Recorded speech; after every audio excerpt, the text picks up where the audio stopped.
We are live with episode number, I believe it's 9. I'm Woo gonna, woo! I'm gonna lose count of what episode it is. It's not that important, right?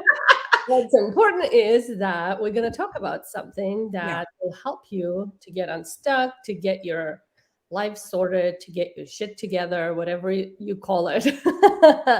And today we're gonna talk about establishing and honoring your boundaries.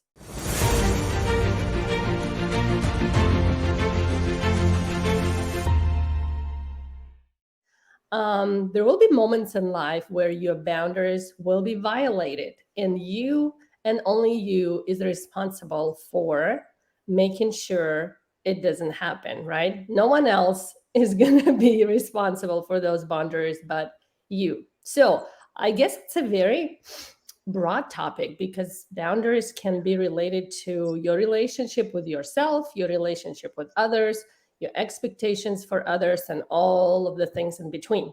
So, let's get So I started. think I think there are two things to talk about here, because one thing is, like, when you think about boundaries, it's like I'm setting boundaries. I'm saying no to this. I'm saying no to that. I'll say yes to this. Like, those are my boundaries.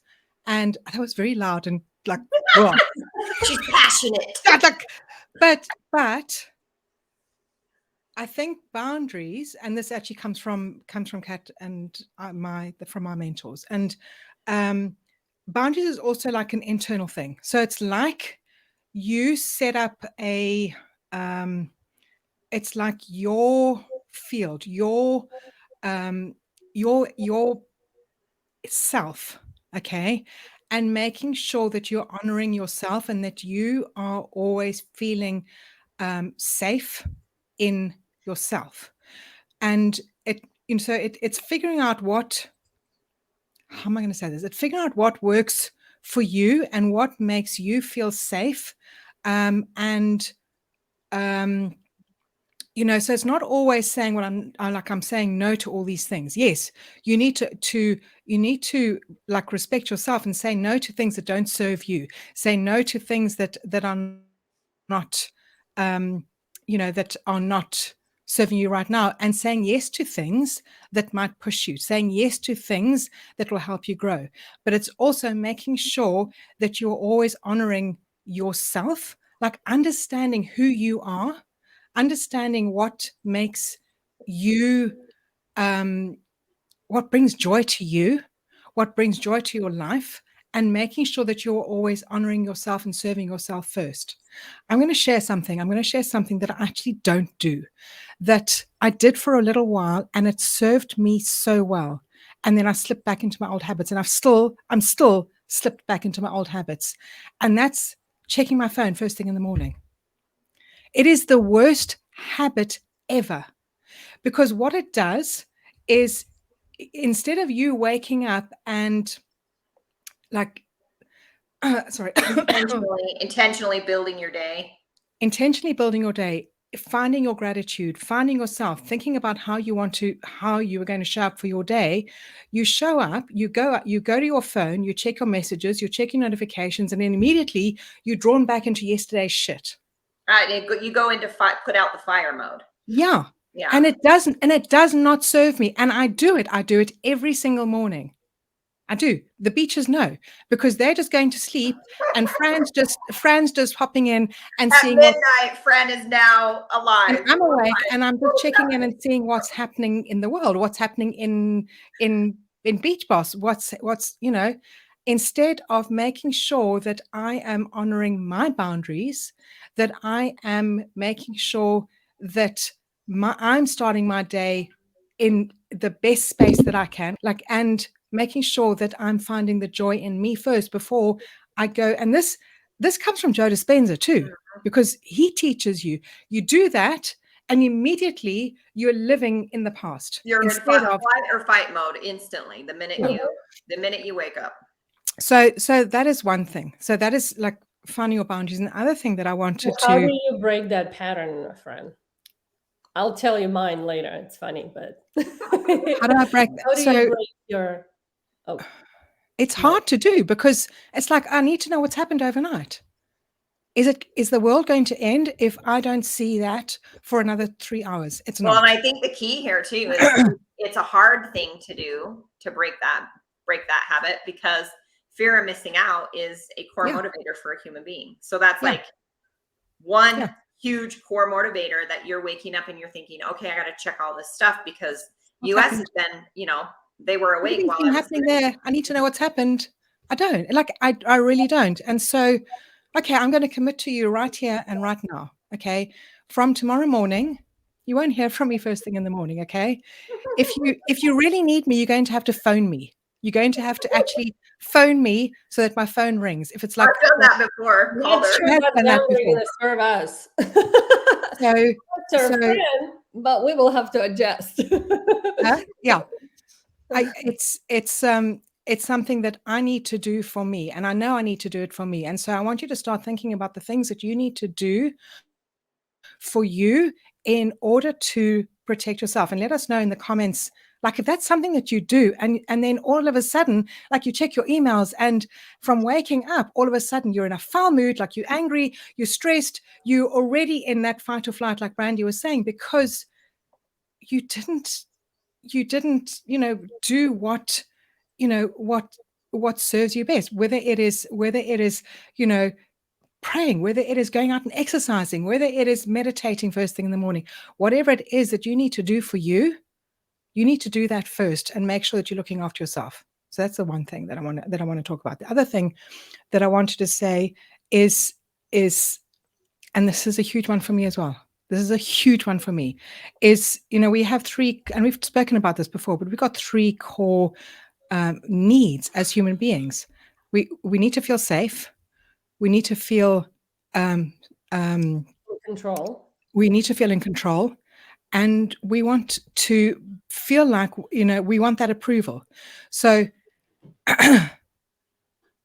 find that we need to learn how to find that safety, and that is like loads of things. But for me, and this is something that's being discussed in our 7-figure group, and I'm not going to call anybody out, but I know for me, getting other people's approval was a huge thing. Okay. Learning to approve of myself is hard, because I'm like my own worst critic. You've never Literally, I'm my own worst critic. I'm always, well, that sucked. Well, that was crap. I could have done that better. Well, instead of looking for the wins. And it's so often we want to see that, and yes, one of my love languages is Words of affirmation. Words of affirmation. Mhm. Thank you. I couldn't think what the word was, but that's one of my love languages, is words of affirmation. And It's if you guys haven't figured out what your love languages are, go to love language and figure it out. There's a quiz you can take. Yeah. And it's really smart to make your partner do it, as well as your kids. Anybody that is in your life that you want to keep in your life and make them feel loved, because our love languages are different from each other. And we have to love our partner or our mother or our kids in their love language, not in ours. Yeah. Yeah. And so often, like this, is the words of affirmation, sometimes they don't come. Sometimes they don't come, and sometimes we don't get the approval from outside that we crave, that we want, that we feel like we need. And so we need to learn, and Kat spoke about this, I think last time or the time before, is we live at this outside in world instead of the inside out world. Outside, we live. Yeah, you said it right. Yeah. And so we make things out there our God. We make, like, getting the approval from somebody else our God, instead of approving of ourselves. Mm-hmm. Instead of making sure that we approve of ourselves. Because you don't need, yes, we want the words of affirmation. Yes, we want the approval from somebody else. But if it doesn't come, we feel less than what we are. About boundaries, I want to bring up some points. So the hardest boundaries to keep are the ones that you make with yourself, because We kind of like stay committed to promises that we make to others or boundaries, respect other people's boundaries, but our own boundaries we violate without even realizing it. All the time. All the time. All the time. But it's very important to honor those boundaries because that's how you raise your own worth, raise your own vibration, Self-confidence. self confidence. And when you're in a world in that higher state, your outer world is going to match up, right? To that, the money going to start coming, the right people, whatever. So, like Fran said, one of the hardest boundaries that most people cannot honor is that phone situation in the morning because we're addicted to that. We've done it so many You're times. getting your fix from it. And Yeah. for our brain, it's like because it's so curious, right? For our brain, it's like feeding that curiosity bug, like, oh, what about what's going on Facebook? Well, did I get any emails? Oh, did I make any money or whatever? Like, this is my triggers. And every morning I used to, first of all, we'll look at the clock that's on our phones now, right? What time it is. And then what you do, you open it, you check this, you check that. Oh, I need to reply here. Da, da, da. And what I used to do, because I don't have a day job anymore, sort of, right? I would scroll just, for the heck of it on Instagram, Reels, TikToks, whatever. And before I know it, an hour goes by, 2 hours go by. And there were times 4 hours would go by. And to the point where like my shoulders would hurt, my neck would hurt. And then I'm like, okay, maybe I should get up and start my day. Shut up and do And something that's else. already noon or 2 p.m., right? My kid's gonna come from school in an hour. Like, I always felt like I'm wasting my time, but it was really hard to break that cycle. And how many of you have done that? Let us know in the Yeah. comments. Because I think it's widespread.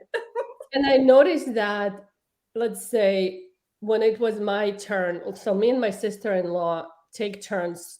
Like, I used to go in the morning to drop them at school because our school is far away, and she would go pick them up. And then she said, can we switch? I'll take them in the morning and you go pick them up. My first response was like, dang, I really like to go and drop them off in the morning. This way I can start my day sooner, right? So I knew it will let me like be in bed more time, which is who wouldn't like that?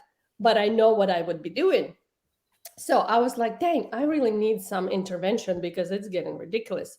So I got a dog. Guess what time I'm out of bed now? 6:30. What time mine's awake too. He doesn't care what's going on Facebook. He gotta go pee at 6:30. So if I'm not up and out there letting him out, he's gonna make mess in my living room. So that's became my pattern disruptor, and it's been working so far. So after I let him out, I fed him, I sent kids out the door, I had my coffee, I had my whatever, then I can sit and check on Facebook. So it's funny, right? How I honestly couldn't get out of it on my own. It was ridiculous to the point where if I had to get out of the house at 9, I would stop scrolling at 8:55 and go start running like a chicken with her head cut off to get ready in 5 minutes and get out of the house. Like, this is ridiculous. That's how powerful these things It's are. a drug. It's like a drug. And yeah. Fran, how do you interrupt yours? Like you said that you've fallen back in. How did you get away from it before? So for me, I was challenged to do it. Okay, it was giving up. I had to give something up to go up. And I said, okay, I'm going to stop checking my phone first thing in the morning, and I did, because I said if I don't do this, I'm going to have to drink kombucha. And when I drank kombucha last time, it made me literally violently sick, like violently sick. So I said, if I don't do this, if I start checking my phone first thing in the morning, I will drink kombucha again, knowing that I'm going to be violently sick again. Okay. And so for me, it was a commitment that I made to the coaching group that I was a part of at the time. And I said, okay, that's what I'm going to do. And I did it. I did it for 4 months. And then I think very important in this it came part, back. if you're like me, really hardwired, and it's hard for you to disrupt those patterns, to have accountability, somebody, Yeah. a partner, support, some kind of group where you tell them, starting from tomorrow, in the morning, I'm going to keep my phone in a different room, or whatever pattern you want to disrupt, right? And they have to check on you, and they have to keep you accountable. That every day they have to ask you, friend, did you do this? Yes or no?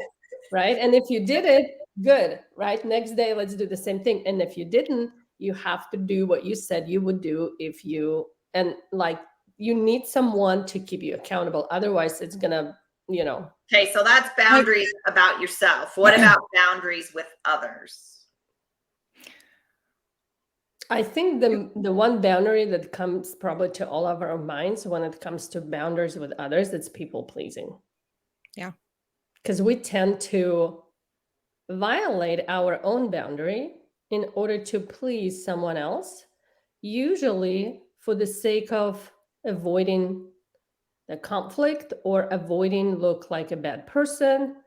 And the same mentor that Brandy mentioned said once, people pleasing is effing selfish. Mm-hmm. And first I got offended. I'm like, well, I'm just trying to be nice to people. You're trying to be nice to people to look good, right? For your own sake. Instead of for the sake of truth, for the sake of honoring your own good and all of those things. So people pleasing is selfish. So then if you hold these boundaries, and let's say somebody isn't honoring your boundaries or giving you what you need out of the relationship, then what? Like, how do you work around that? Because I know in my life, not everybody does what I want them to do. To respect my boundaries, right? I think the first thing, even let them know what your boundary I was going to is. say, you need, Because they might have no idea. Yeah. Right? If you don't let them know what it is, they would have no idea. They would Right. assume that your boundaries are the same like theirs. Mm-hmm. And if you didn't let them know what it is, they have no idea. Right. Usually, sometimes, it can be done respectfully, like, hey guys, I usually do it in my family when they get in their crazy political conversations or whatever and start getting heated. I'm like, hey, can we talk about something else right now? Yeah. And they know if they don't switch the topic, I'm literally going to get up and go. So this is my boundary. And I let them know, like, hey, can we talk about something else right now? I And think communication is key, but communication coming from a place of love, coming from a place of, here's where I'm not like, hey, you're wrong. Hey, you stuck. Yeah, like you're trying to get them to see your point, right? And I've been in this place before with like my brothers and my parents, my uncle, for instance, with network marketing. Like he was so against network marketing, and he always had a passive aggressive comment at every freaking family dinner, right? Like there was always some passive aggressive thing. And what I did is I gave my power away. Every time he was making a comment, I was fighting back, right? Like I would put up my wall and I would like fight back. I was like, instead of just walking away, like Kat put up the boundary. If they don't honor the boundary, you walk away. And that takes a lot of personal inner work, I think. And that's protecting yourself as well, and protecting your safety. Mm-hmm. Yeah. So first thing, let that other person know what your boundary is and tell them what's going to happen if they violate it, right? You say, well, if you bring it up again next time, I'm just going to get up and leave. Yeah. If you want to talk about this thing, you can talk to me face to face. When we're at family things, can we focus on the family and not at, biting each other or whatever it is, right? Straightforward. And if you're going to do it again, I'm just going to leave. Or don't invite me at all if that's what we're going to be talking about. And people respect that. And they will actually, it's something happened on subconscious mind. They know how you feel when they do that. They don't want to hurt you, right? Mm-hmm. And that's the thing. I don't think they're necessarily doing it on purpose to hurt you. Like some people with the sarcasm and the backhanded comments, that's the way they were raised. That's kind of like their belief system. And a lot of people think it's funny or that it makes them look funny or it's humorous or, whatever, right? Like there's many different ways you can go about it. But when people say things that are hurtful, even in a funny way, I don't like it. Like I just like back away or I fight, right? Like I'm in that fight or flight era, that fight or flight place. So it's hard. And sometimes when you have conversations, like for instance, with your upline, I remember having a conversation with my upline about building online. I was so excited to tell them that I'd learned how to build online and that I was going to crush this social media deal, right? With network marketing. And he said to me, you'd get better results walking across the street and talking to your neighbor. And I was like, are you freaking kidding me? Like, I haven't done that already. Like, for real? Like, I had talked to all my neighbors. In fact, he'd gone with me, right? Like, so it was very hurtful, but he didn't, he had his perspective, his belief system of how it needed to work and how he got success. And I was going outside of his belief system. And so I didn't understand his perspective. Now, So, if you look at that conversation at that time, you probably were better at walking across the street and yeah. talking to people than doing that online stuff, Yes, right? I That's was. what he knew, that because you do it really well. But to you, you were sick and tired and fed up doing that crap and you Yeah. were done. But he didn't know that. Right. He just knew that you're good at that thing that you didn't want to do anymore, right? Right.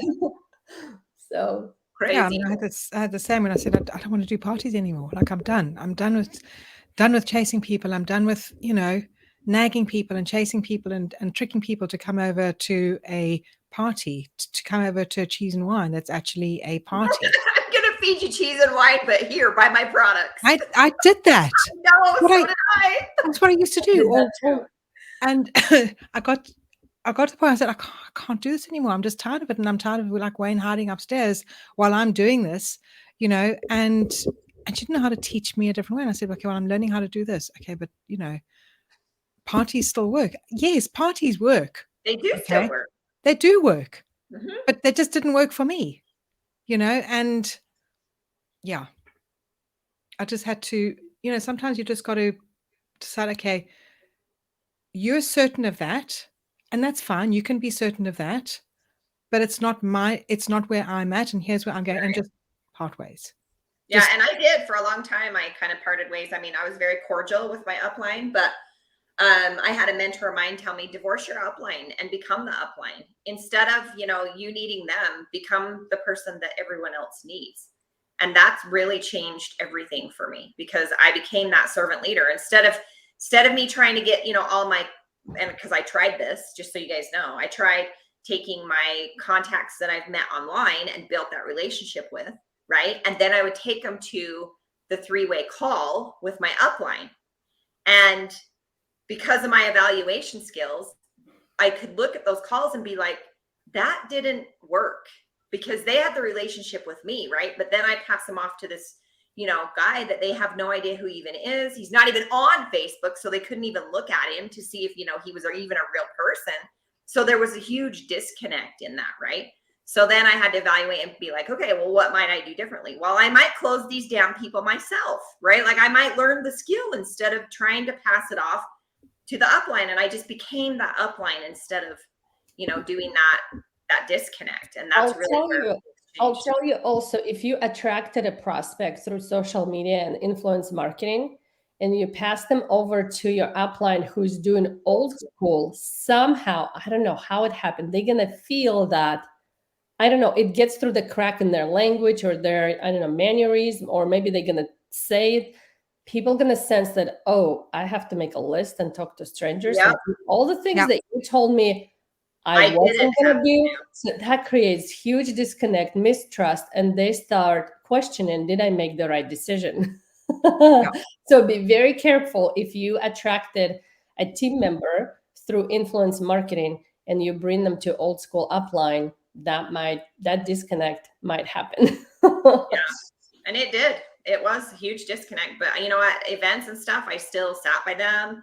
They would ask how I was doing, and obviously they could see my volume growing. They could see my team growing, right? So the proof is in the pudding, is what, you've kind of got to go build it, and then the upline will get on board. And I kind of felt like this lone little island until I had Kat and Fran and people in my team that that wanted to build the same way I did. And so I attracted those people, and then we just kind of made a bridge with the old school people, right? And we were friends, and we got recognized at that point. But it's hard. It's hard because you feel like you've been ostracized or like put on the other island.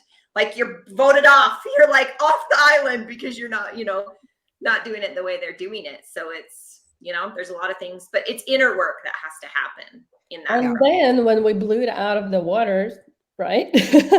They started paying attention to what you're doing. Then you became important. Then you became, well, show me how you do it, right? Because what I'm doing, I'm not enjoying it. It happened Yeah. as well. But those boundaries, like we said, the first thing, establish boundaries with yourself, first of all. Second, boundaries with other people. They need to know what they are.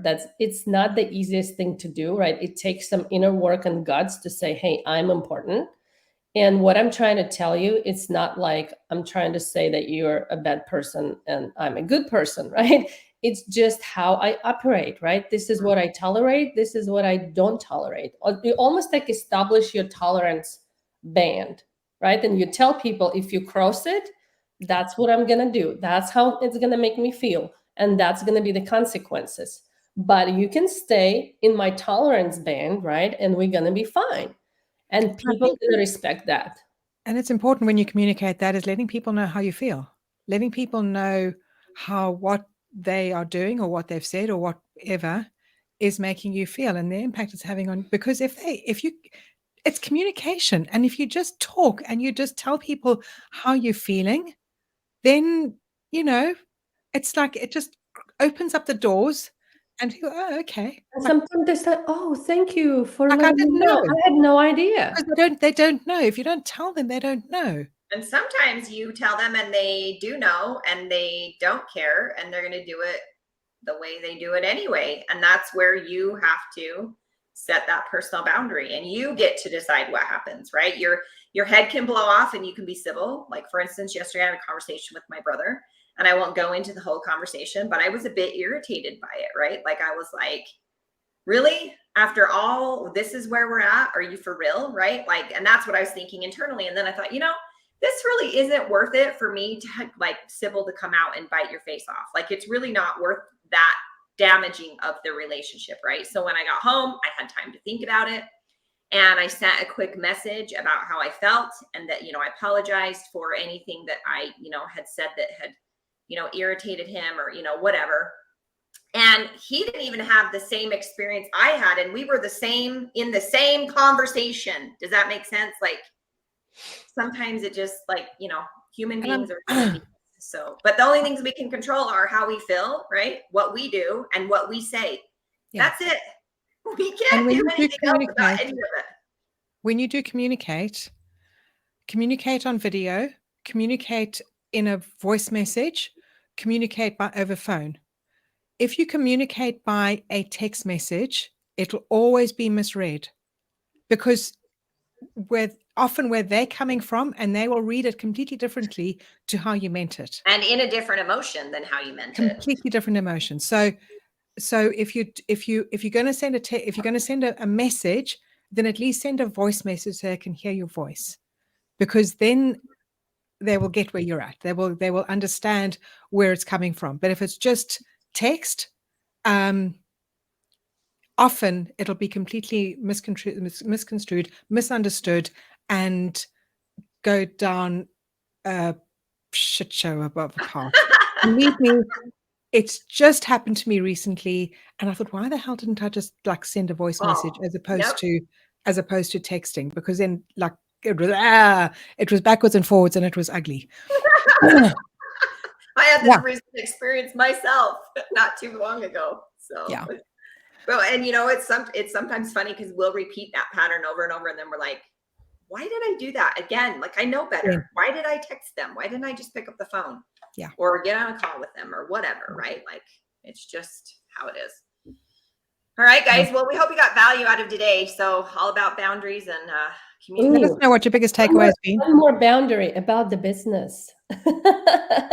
Boundary with you and how you build a new business. That one also is important, because a lot of times, like, we say, oh, I'm going to do this, this, and this, and we just don't honor those things, or we'll let other things take over, and this becomes like, I can do it tomorrow, and tomorrow never happens.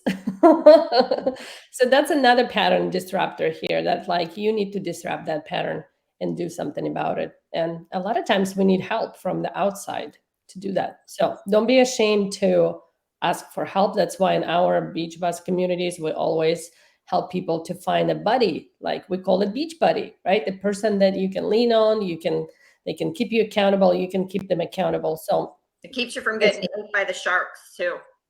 Yeah.